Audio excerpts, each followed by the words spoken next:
Sir इस देश ने अभी एक रिसेंटली एक और ऑपरेशन देखा और अगर आप रॉ को लीड कर रहे हैं, अगर आप उस जगह होते तो आपके पहला ऑर्डर क्या होता सर? बहुत डिफिकल्ट है भाई। हम्म, हम बोल देते हैं वो करना, इंटेलिजेंस कम्युनिटी जो झेलती हैं हम्म। वो हम सोच भी नहीं सकते। तो कितना डिफिकल्ट होता है पर्दे पे सब शूट करना, वो दुश्मन के बारे में जो हमको पता ही नहीं है डिजिटल में। आम आदमी सर हर कोई इसका शिकार हो रहा है आजकल, एक क्लिक से कितना ही की फ्रॉड हो जाते हैं। तो क्या मैसेज इस सीरीज से हम लोग देना चाहते हैं? कई कहानियाँ सुनते हैं रोज, कुछ ना कुछ हो ही रहा होता है कहीं ना कहीं। तो it's a very serious thread. Her series का मकसद फिल्म मेकर का मैसेज देना नहीं होता, हम्म, एक कहानी कहनी होती है। और वो उसमें जो हम मेरी तरफ बैठे हुए हैं नीरज पांडे बहुत ज़्यादा सक्षम है। हम्म। तो मेरे लिए वही एक एक्साइटमेंट का बनता है कि अब क्या लिखने वाला है। मैं तो बहुत खुश था, इसको पढ़ के बहुत खुश था कि चलो भाई एक ऐसा काम जिसके लिए मैं नहीं जाना चाहता हूँ वो भी मेरे जिम्मे आया है, तो कितना ही मज़ा आने वाला है। और के साहब हमारी पुरानी दोस्ती है, तो फिर तो और भी संभावनाएं बढ़ जाती हैं ना मज़े करने की। अच्छा, डिजिटल दुनिया एक मैदान जंग बन चुकी है और यहाँ पे आपने देखा है कि एक क्लिक पे कुछ भी हो सकता है और जो हमारे दुश्मन जो हैं अब वो स्क्रीन के पीछे हैं, सामने नहीं है, स्क्रीन के पीछे हैं। बट घबराने की बात नहीं है क्योंकि हमारे साथ जो है स्पेशल ऑप्स की टीम आ चुकी है हमें बचाने। अब जो बात करें जो हमारे रॉ ऑफिसर हैं थोड़े चुपचाप रहते हैं बट बहुत ही दिमाग से मास्टरमाइंड जो है इनको कहा जाता है और कैसे अपने देश को बचाएंगे। आइए डिकोड करते हैं इस इंटरव्यू में। हमारे साथ हैं स्पेशल ऑपरेशन 2 की जो है टीम। Welcome sir, welcome to the ITV network और तमाम दर्शकों को नमस्कार। सर पहला सवाल ये, स्पेशल ऑप्स 2 जो आ रहा है आपसे सर, मैंने सर आपसे क्योंकि आप जो हैं एक ऐसे किरदार में हैं, आप कहते हैं कि हमको नहीं पता डिजिटल में बहुत कमज़ोर हैं, बट आप एक ऐसे ऑपरेशन को लीड करते हैं और एक ऐसे दुश्मन को ढूंढते हैं जो हमारे सामने नहीं है सर। इसके लिए आपने क्या तैयारियां की है सर? तैयारियां मैंने उस इंसान के लिए की थी कॉल हिम्मत सिंह। वो पहले स्पेशल ऑप्स 1 में ही उसकी शुरुआत हुई थी। जो परिस्थितियां हैं उसको जानने के लिए हमारे यहाँ यूनिट के अंदर बहुत सारे एक्सपर्ट्स हैं, डिजिटल और साइबर वाले, तो उनसे काफ़ी कुछ जानकारी मिली। तो वो जैसे आप कहते हैं ना, डीकोड करने में सहायता मिली।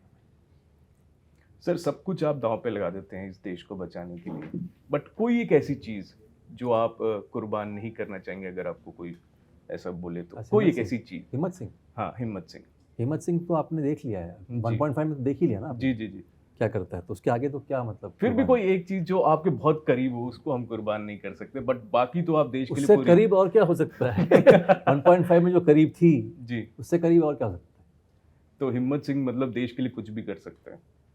सर इस देश ने अभी एक रिसेंटली एक और ऑपरेशन देखा और अगर आप रॉ को लीड कर रहे हैं, अगर आप उस जगह होते तो आपके पहला ऑर्डर क्या होता सर? पहला ये है कि मैं उस जगह हो ही नहीं सकता, हम्म, कि उसके लिए अलग एक टेम्परामेंट चाहिए। और थोड़ा ये जो आप बोल रहे हैं ये मामला संजीदा हो गया, क्योंकि यहाँ पे हम मजाक नहीं कर सकते, हम्म, क्योंकि वो जो करते हैं वो हम कभी कतई सोच भी नहीं सकते। हम्म, बहुत डिफिकल्ट है भाई। हम्म, हम बोल देते हैं वो करना, इंटेलिजेंस कम्युनिटी जो झेलती हैं हम्म। वो हम सोच भी नहीं सकते। फिर कितना डिफिकल्ट होता है पर्दे पे सब शूट करना, वो दुश्मन के बारे में जो हमको पता ही नहीं है डिजिटल में। आम आदमी सर हर कोई इसका शिकार हो रहा है आजकल, एक क्लिक से कितना ही की फ्रॉड हो जाते हैं। तो क्या मैसेज इस सीरीज से हम लोग देना चाहते हैं? हर सीरीज़ का मकसद फिल्म मेकर का मैसेज देना नहीं होता, हम्म, एक कहानी कहनी होती है। और हम्म। वो उसमें जो हम मेरी तरफ बैठे हुए हैं नीरज पांडे बहुत ज़्यादा सक्षम है। हम्म, तो मेरे लिए वही एक एक्साइटमेंट का बनता है कि अब क्या लिखने वाला है। जैसे आप लोग सोचते हैं ना कि अब स्पेशल ऑप्स 2 में क्या होने वाला है, हम्म, ये मेरी तरफ से भी होता है कि अब स्पेशल ऑप्स 2 में क्या लिखने वाला है हम्म। पहला जब हम काम शुरू करते हैं। तो बस वही है। उसके अलावा जो जो डिफ़िकल्ट, अब मुश्किल कुछ नहीं होता एक्टिंग वाइज, क्योंकि जो जिस तरह से सब कुछ सजाया गया है इन टर्म्स ऑफ प्रोडक्शन, कहानी, डायरेक्शन, सब कुछ हमारे लिए परोस के दिया गया है। हमको सिर्फ वहाँ जाके एक्टिंग करनी होती है। जी, तो अब मैं विनय सर आपके पास आना चाहूँगा। क्यों नहीं। सर पहला सवाल यही, जी। आप ज़रूर कॉप के रोल में हैं, जी। बट अगर ये कमान, रॉ की कमान हिम्मत सिंह की जगह आपको दी जाती तो आपके क्या ऑर्डर होते, पहला ऑर्डर आप क्या देते हैं? देखिए, आप जो पूछ रहे हैं उसमें मैं दो चीज समझ रहा हूँ। आप कह रहे हैं कि इनका रोल मैं करता, बिल्कुल, पावर्स आपकी इनको मिलती, और ये कौन सा रोल करते हैं? ये अब्बास आपका का रोल करते हैं, हाँ। तो कैसा होता सर? इनको ऐसा डिमोशन दे रहे हैं आप। नहीं नहीं, डिमोशन की बात नहीं सर, हर नेशनल रोल टीवी इम्पोर्टेंट है, इम्पोर्टेंट हर है, रोल लेकिन important नेशनल होता टीवी है पे आप जो मतलब हम उनको डिमोट नहीं कर रहे हाँ, सर, इसलिए हमको सबसे पहले- promote कर रहे हैं। हम बिल्कुल सर, क्योंकि आपने ही अपने इंटरव्यू में कहा था जो अभी प्रेस शो हुआ कि मेरे को प्रमोट नहीं किया, मैं उसी वर्दी में घूमता हूँ और उसी बाइक पे देखिए, घूम रहा हम हूँ। उस सवाल का यही जवाब दे सकता हूँ कि हमें जितना टैलेंट होगा वही करेंगे ना। हो सकता है कि हिम्मत सिंह फनी हो जाता और अब्बास शेख संजीदा हो जाता। बस हाँ, इससे ज़्यादा और क्या ही तब्दीली ला सकते हैं? उतना टैलेंट भी नहीं है भैया। नहीं सर, हाँ, टैलेंट नहीं, तो है जितना सर। है उतना ही करेंगे ना।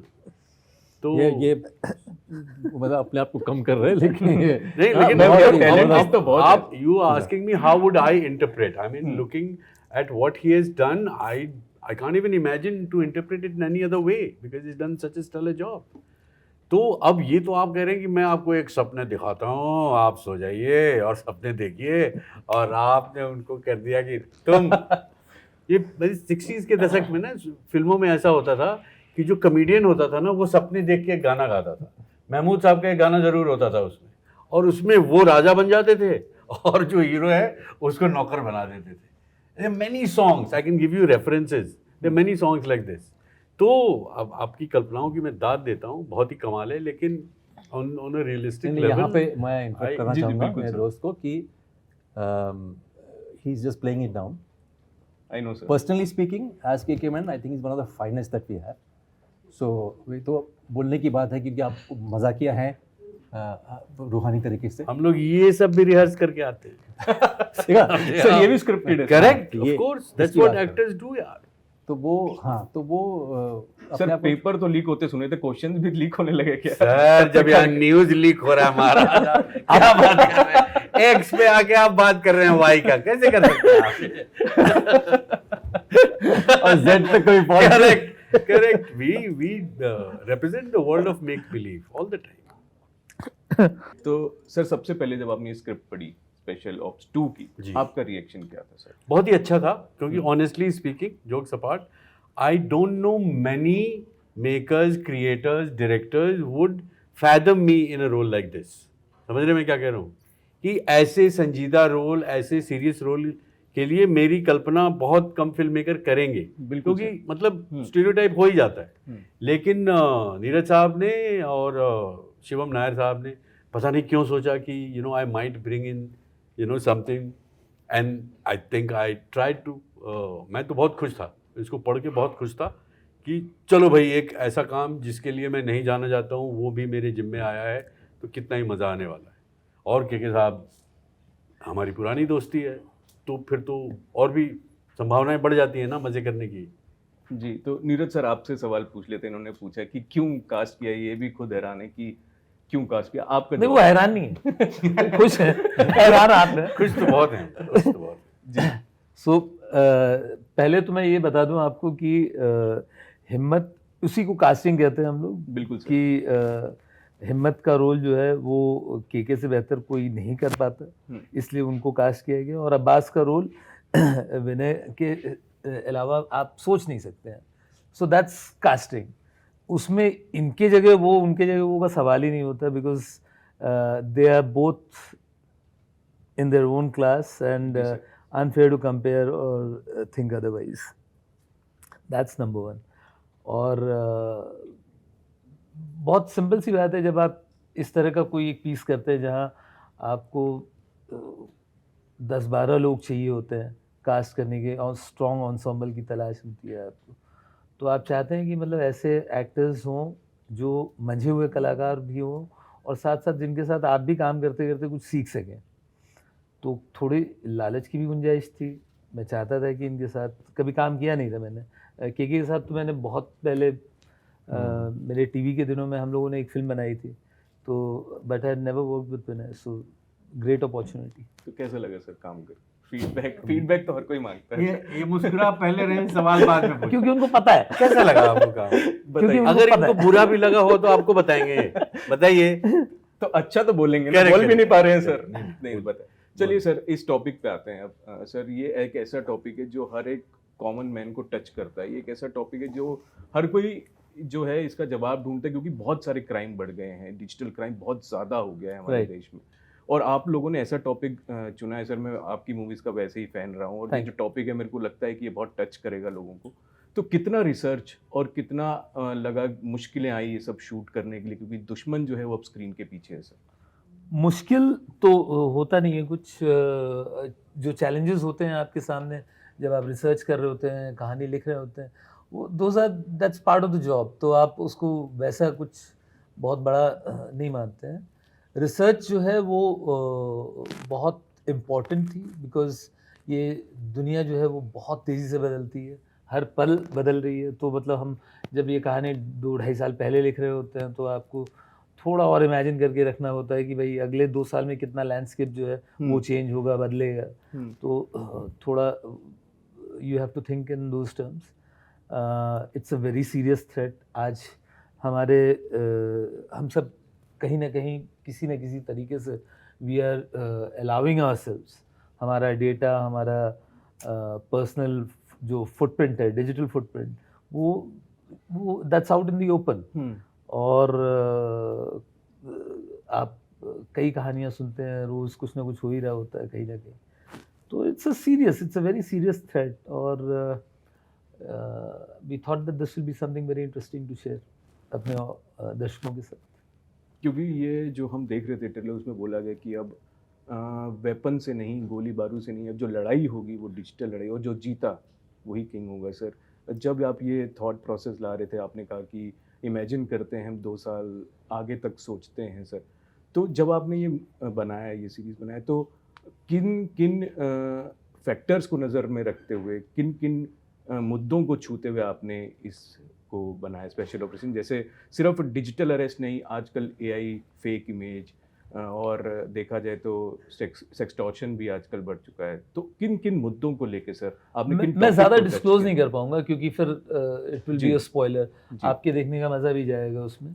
बट जो सारी चीज़ें हैं जो आपने कही, और उसमें 2-4 और आप जोड़ दो। शो जो है वो 7 एपिसोड का शो है, तो जाहिर सी बात है उसमें हमें मौका मिलता है कि हम बहुत सारी चीज़ों को लेकर बात करें। बैंकिंग फ्रॉड है, चाहे कुछ भी हो, मतलब बिल्कुल sir. Tons and of topics that we could touch upon. The format of the show जो है ऐसा है कि वो हमें एक अपॉर्चुनिटी देता है कि आप इन चीज़ों के बारे में बात कर सकें। तो हमारी कोशिश यही रही कि मतलब हम एक एंटरटेनिंग तरीके से जो है आपके सामने ये सब लाएं। सर आपके पास आएंगे, आपने कॉप का रोल किया, और अभी जब हम प्रेस कॉन्फ्रेंस कर रहे थे तो आपने कहा कि मैंने बहुत पुलिस वालों से मिला हूँ, दिल्ली के पुलिस वालों। कोई ऐसा एक इंसिडेंट जो आप शेयर करना चाहेंगे, कई पुलिस वालों के साथ उलझे हो? मैं अभी तक जेल नहीं गया हूँ, अगर आप ये जानना चाहते हैं तो। मैं अभी तक मतलब आई हैव एस्केप्ड जेल। मैं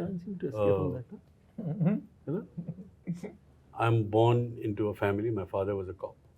उससे Okay. नज़दीक, हाँ, तो मैं पुलिस की रोटी खा के बड़ा हुआ हूँ, तो अच्छा। इसीलिए उस महकमे से वाकिफ़ ज़्यादा हूँ, आम लोगों के बनस्पत। बस इतना ही है, और इससे ज़्यादा कुछ तोड़ नहीं है मेरी बुद्धि का।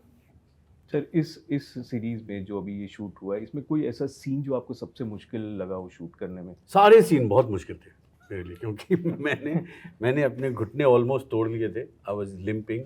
लेकिन आप देखेंगे तो आप अंदाज़ा नहीं लगा सकते कि मैं लंगड़ा रहा हूँ। Thanks to my director, thanks to my co actors who made it easy for me, कि मुझे ज़्यादा मतलब मोटरसाइकिल से उतरते थे, दौड़ के जाते थे, हिम्मत सिंह सर, वो सारा कुछ किया है इसमें मैंने। लेकिन आप ये नहीं पता कर सकते हैं कि मैं घुटनों से लाचार हूँ। अच्छा, हाँ, तो every scene was a challenge, for you sir. Every scene. Sir आपके लिए सर कोई एक ऐसा सीन, क्योंकि आपने एक मैंने room इनका में- चैलेंज भी एक्सेप्ट किया। करेक्ट, इन्होंने ही संभाला है। कंधे पे लेके उनको करेक्ट, घुमाया, पैन करना है शॉट पे। करेक्ट। अच्छा, हाँ, सो सर आपके लिए सिर्फ यही एक चैलेंज था? कोई ऐसा सीन सर, कुछ तो ऐसा इंसिडेंट रहा होगा नहीं यार, उसमें? बहुत मज़ा आया शूटिंग करते समय, कोई चैलेंज नहीं था। इट वाज वंडरफुल, वी जैसे found it very interesting to shoot. Sir आपके लिए कोई सीन इनके लिए जो जो आपके लिए challenge- चैलेंज रहा हो इनको शूट करने के लिए? This is for the challenge section of this this is the talk. Challenge section. नहीं, चैलेंज नहीं होता है। हम और चूंकि अब एक जर्नी रही है 1.5 सीजन्स के बाद हम लोग जो है आए इस पे, तो बड़े मेमोरीज हैं और एक दूसरे को अब उतने समझाने की ज़रूरत नहीं पड़ती है। सब जो स्क्रिप्ट पे होता है they are very well prepared. तो the only challenge I think will be time. समय ही एक जो है वो अपने आप में चुनौती होती है कि मतलब आप इतने समय में हम चाहते हैं कि बहुत कुछ जो है वो कैप्चर हो अच्छे वो से चैलेंज शायद जिंदगी का ही और वो समय जो है वो है हमेशा रहेगा। सर अब डिजिटल भी हम लोगों ने टॉपिक कवर कर लिया है, अब ऑपरेशन 3 या OPS 3 अगर आता है स्पेशल, तो कौन सा टॉपिक आपके माइंड में है? कुछ अभी ऐसी कुछ कैटेगरी माइंड में नहीं है अभी। अभी तो मतलब अभी सब रीफॉर्मेट करना पड़ेगा after this is out once, तो उसके बाद सोचा जाएगा। जी तो सर यही उम्मीद है कि ये हिट हो सीरीज और Thank you. लोगों को बहुत पसंद आए, और मैं तो हूँ ही आप लोगों का फैन, Thank और you so ये मेरे लिए एक मोमेंट है कि मैं आपके इंटरव्यू कर रहा हूँ सर, मैनन सर। और मैं कॉलेज में पढ़ता था, आपकी मूवी देखने गया, तो मेरा एक सपना था कि मैं आपको थैंक एक गॉड बार यार, interview- स्कूल नहीं बोला। स्कूल नहीं बोला नहीं सर, वो थोड़ा सा पढ़ के आया था तो तब से मैं सोचता था कि आपके साथ एक बैठ के इंटरव्यू करूं, और सर आपका तो सर हर कोई फैन है आपका, तो बहुत मजा आया सर Thank आपके you, साथ। thank you. तो आपको कैसा लगा आप प्लीज हमें कमेंट सेक्शन में बताइएगा, और किसका कैरेक्टर आपको और मजेदार लगता है, और ऑप्स 3 में आप क्या टॉपिक देखना चाहेंगे हमें कमेंट सेक्शन में जरूर बताइएगा। तब तक के लिए धन्यवाद।